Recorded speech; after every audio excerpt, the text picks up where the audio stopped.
Mais uma vez personalidades, e agora vamos com Patrícia Fraga. Patrícia, quem é Patrícia Fraga? É a assessora do Ícaro, tá? E ela dá a cara, né, em toda a estrutura, e vamos falar um pouco com a Patrícia Fraga para saber como que é estar a primeira mudança de vida do profano para o sagrado. Vamos falar nisso, tá? A reviravolta. Mas inicialmente vamos falar com a assessora direta do Ícaro. Patrícia Fraga, tá? Obrigado por teres vindo a Uvas e Personalidades. Para quem não te conhece, quem é a Patrícia? Eu sou uma trabalhadora da luz.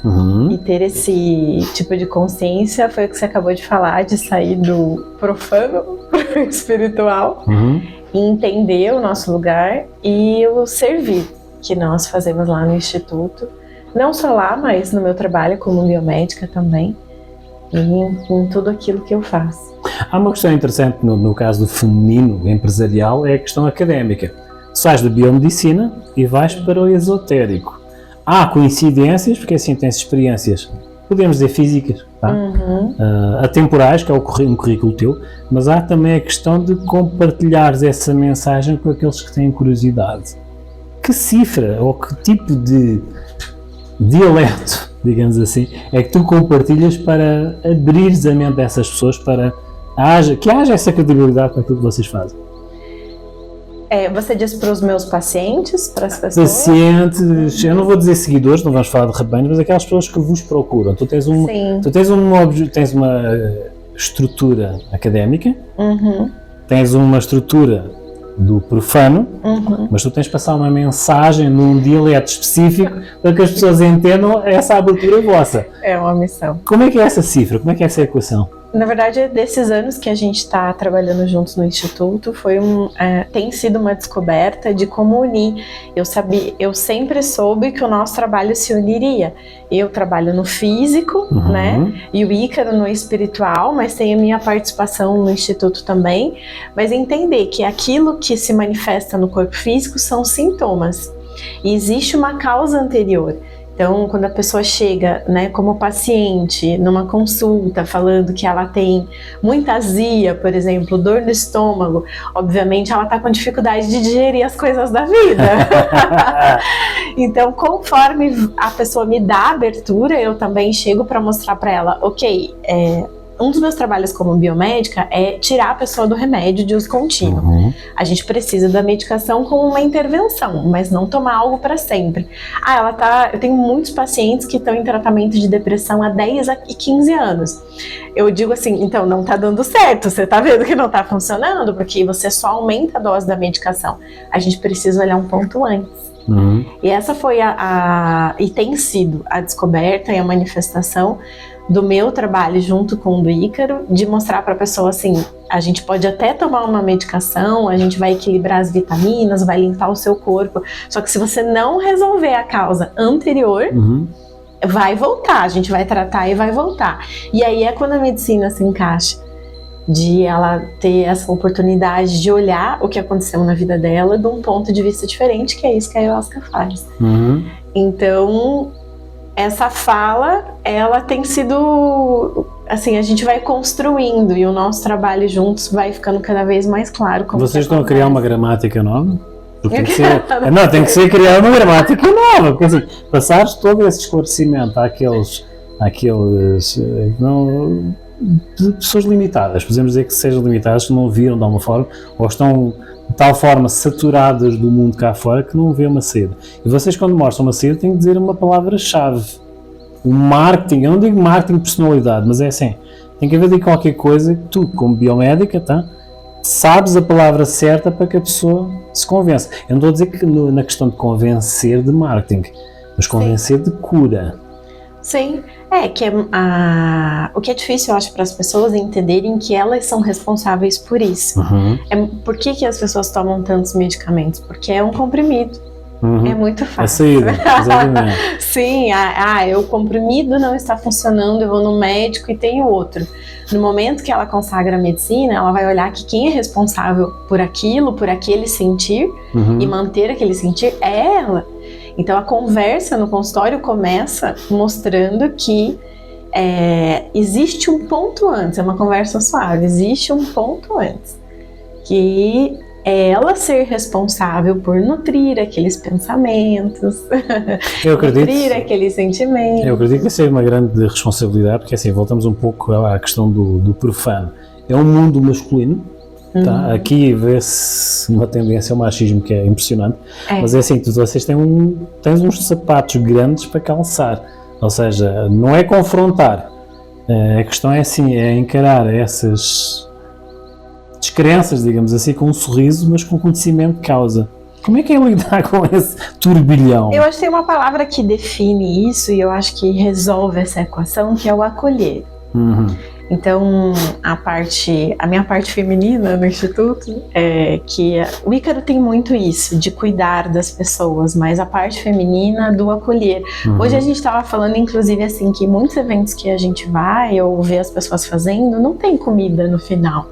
E a gente faz um evento gratuito, normalmente para 30 pessoas. Essa semana tem mais de 40 inscritos, que é o Sound Healing, e se tivesse espaço ia ter 50, 60. É um evento gratuito e a gente oferece um lanche no final. Por quê? Porque a comida faz parte desse acolher, é algo que a gente não abre mão.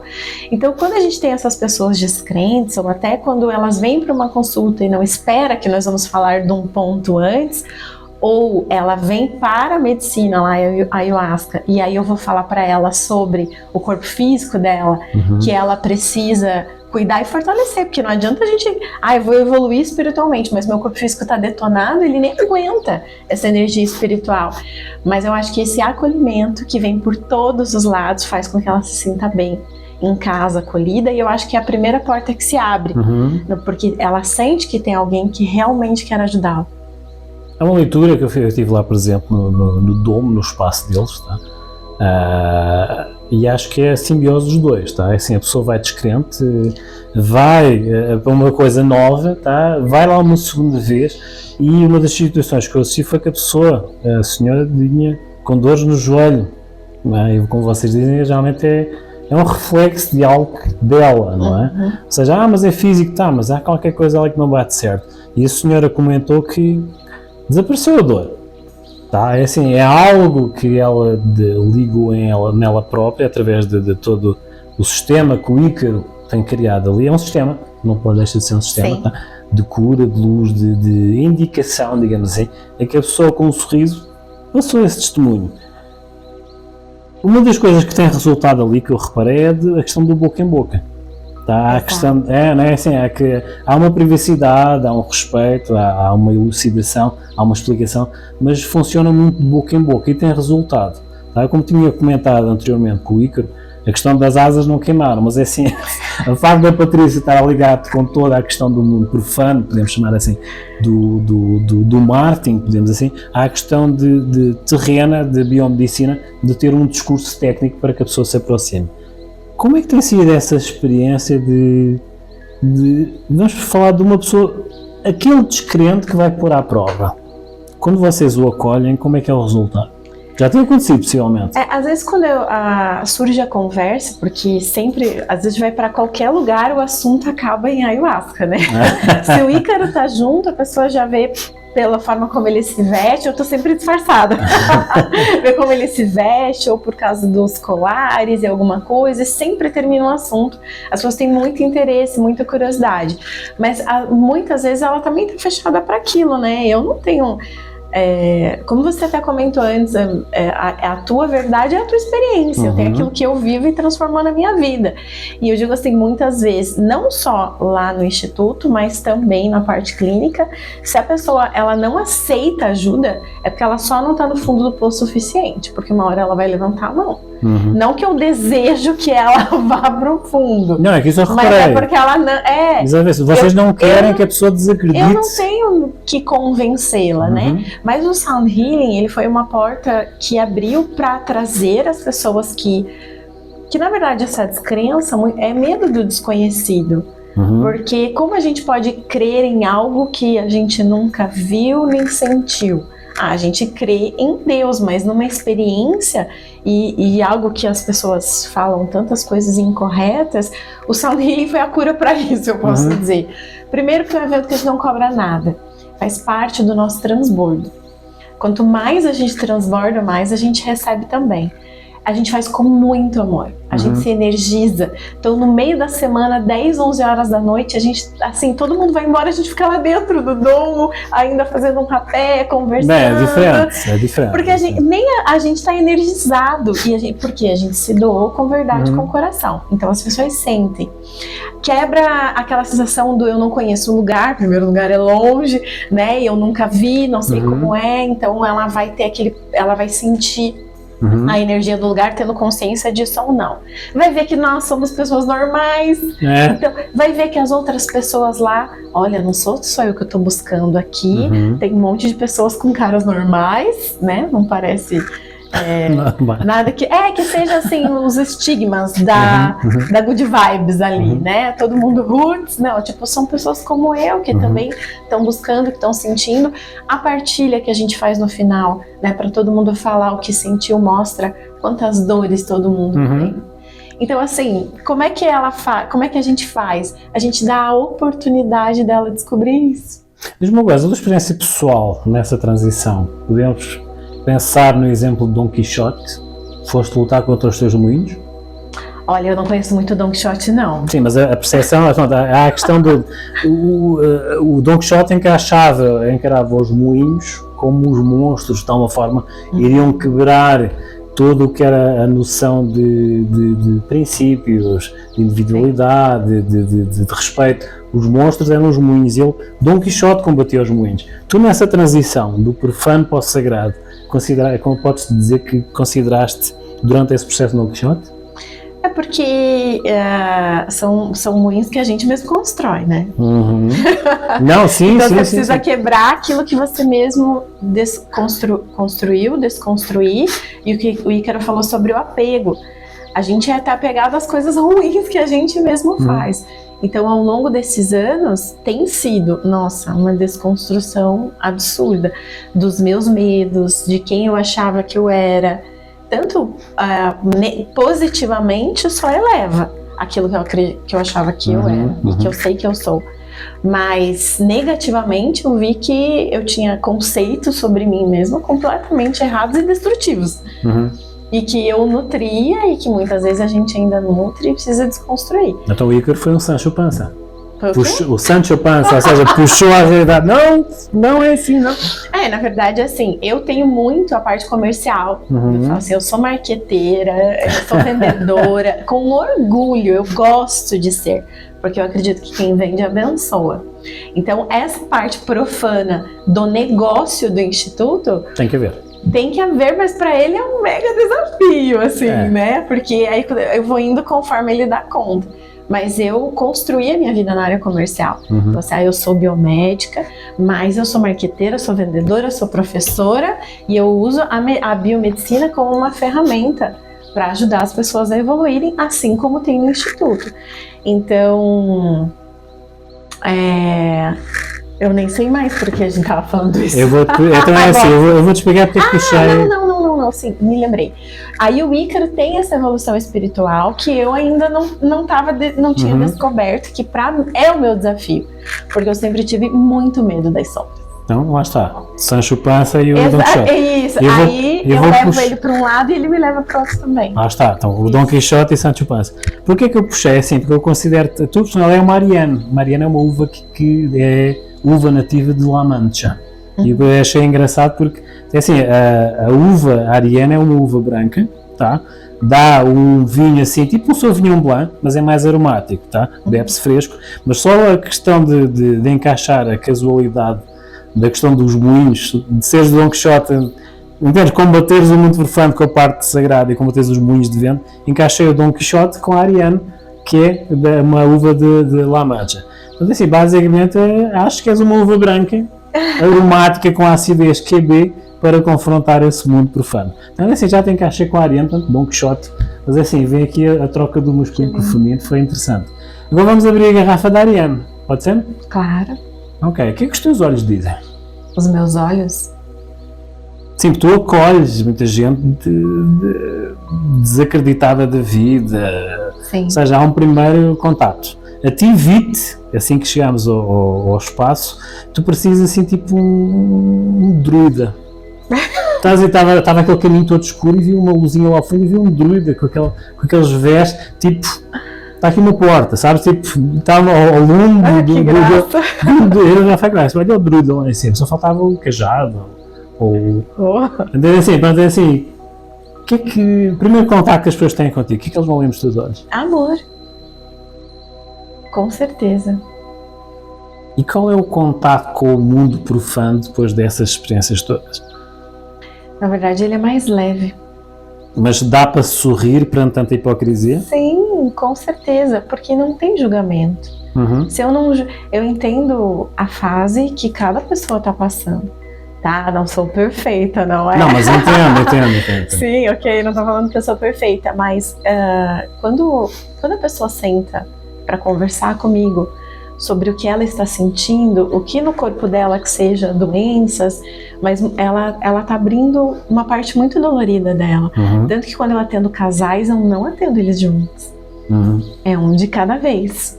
Porque ele vai falar dela e ela vai falar dele. Aconteceu connosco, ela disse, olha, fui eu que abduzi, portanto aconteceu essa situação no dom. Tem que ser um de cada vez, então ele tá abrindo uma parte muito delicada. Não cabe a mim julgar, porque, eu tô em depressão há 15 anos e tô chorando por causa de uma situação. Eu sou ali um ponto de luz. É uma responsabilidade. Para ajudar ela a passar por aquela fase. Então não tem julgamento, porque também muitas vezes eu estive naquele lugar. Então tu tens um quartinho? Tem o quê? Um quartinho. Nietzsche diz que todos nós temos um quartinho aqui dentro onde nós nos refugiamos. O teu espaço, o teu momento a sós, tu tens que descansar. Correto? Tu lidas com isso tudo. Não, tudo bem, mas entendes assim, tu tens de ter um momento teu. Nietzsche dizia que esse momento é um quartinho secreto que nós temos. Tá? Assim, como é que é o teu quartinho? Tem janelas? Sim, com certeza. E como é que é esse quartinho? É arejado? Tem luz? Como é que é esse quartinho? É um caos cá dentro. O Ícaro disse que tens que pôr no olho do furacão para escolheres a opção certa. Mas todos nós temos esse quartinho. Como é que é esse quartinho? De luz, paz.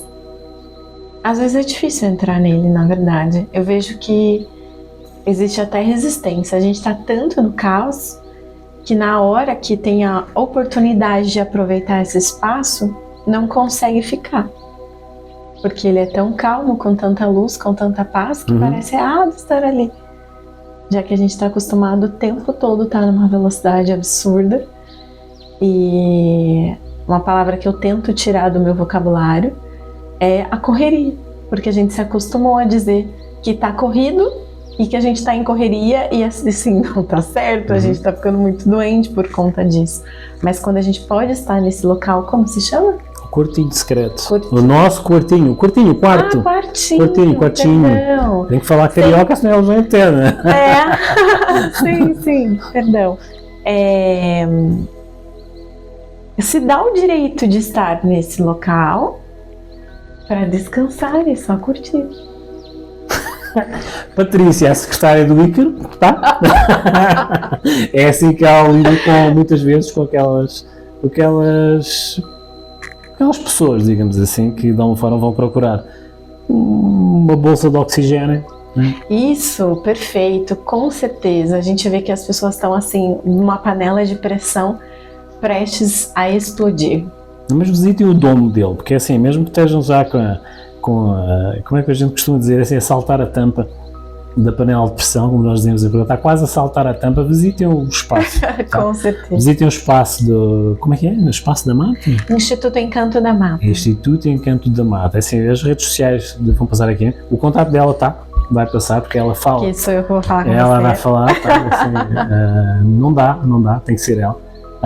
Vejam as redes sociais, vejam o espaço deles. E assim, pode estar a saltar a tampa, mas assim que vocês entram no domo, vocês vão ter uma experiência diferente, tá? Para já a questão da calma.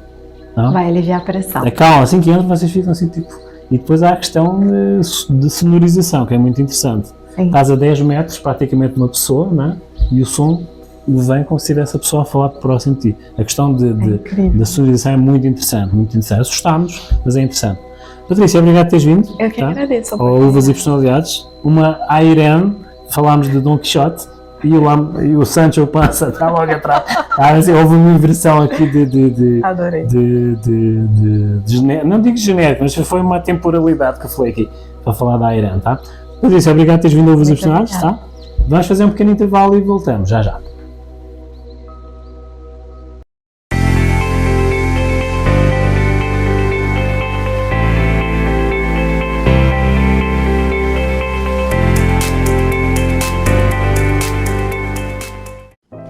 Bom, e para variar, com quem é que eu estou? Mário César Prado. Assim, Mário, onde é que estamos a ser vistos desta forma? Então, olha só, eu tenho o prazer mais uma vez de estar gravando hoje com meu amigo português, o João.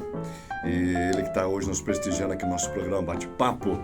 E não perca, ó, domingo, 10 da noite, programa Bate-Papo, canal 13.2, que é a Rede Cultura, né? O João vai falar tudo sobre o mundo do vinho. Cultura, a falar com o Mário e um rosé, hoje é o que temos a demonstrar, tá? Acompanhem lá, não percam.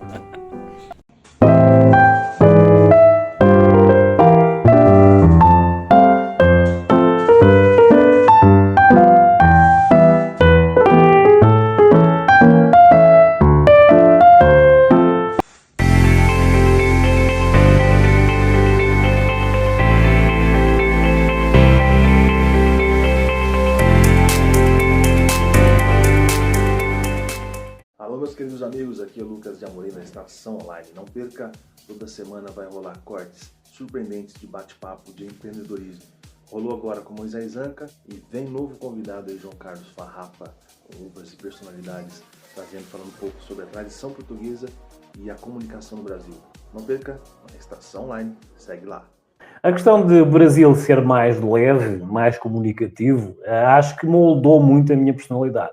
A questão dos europeus nas mídias, vocês conseguem ver, inclusive nas mídias agora que tem toda a globalização, vocês conseguem ver a participação ou a informação quando é dada pelos vários locutores, o reflexo da personalidade desse povo. Sim. São mais sérios, são mais assertivos, são mais mecânicos, são mais diligentes, são mais abertos.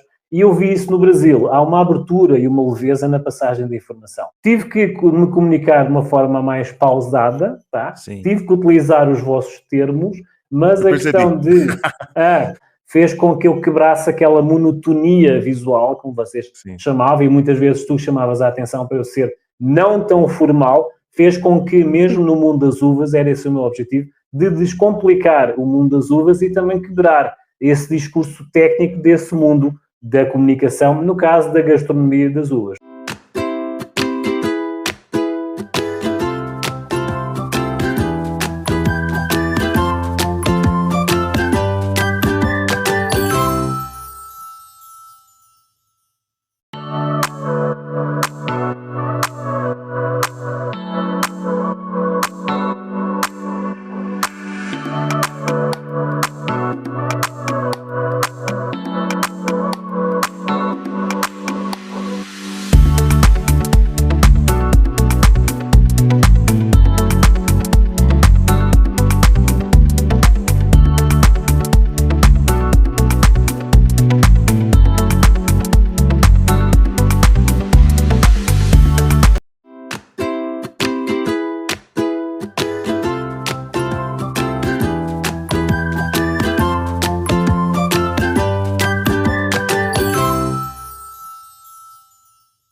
Ok, quais são os vinhos mais vendidos no mundo? Uma pergunta simples, geralmente, e a resposta também será, tá?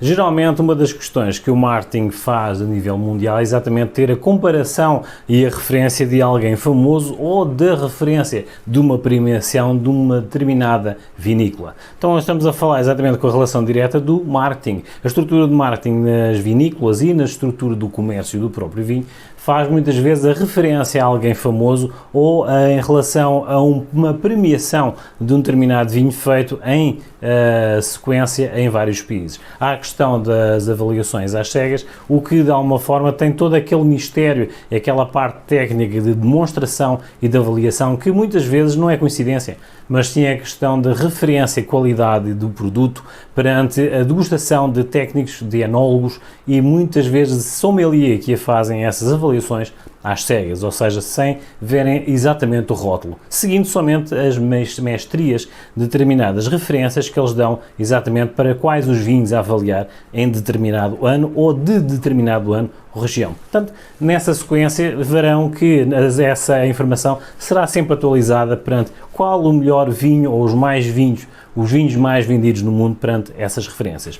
Tem amigos ou algum amigo com dúvidas sobre estas questões, inscrevam-se lá no meu canal e vejam estas e outras situações para quebrar tabus sobre o mundo do vinho. Vem daí!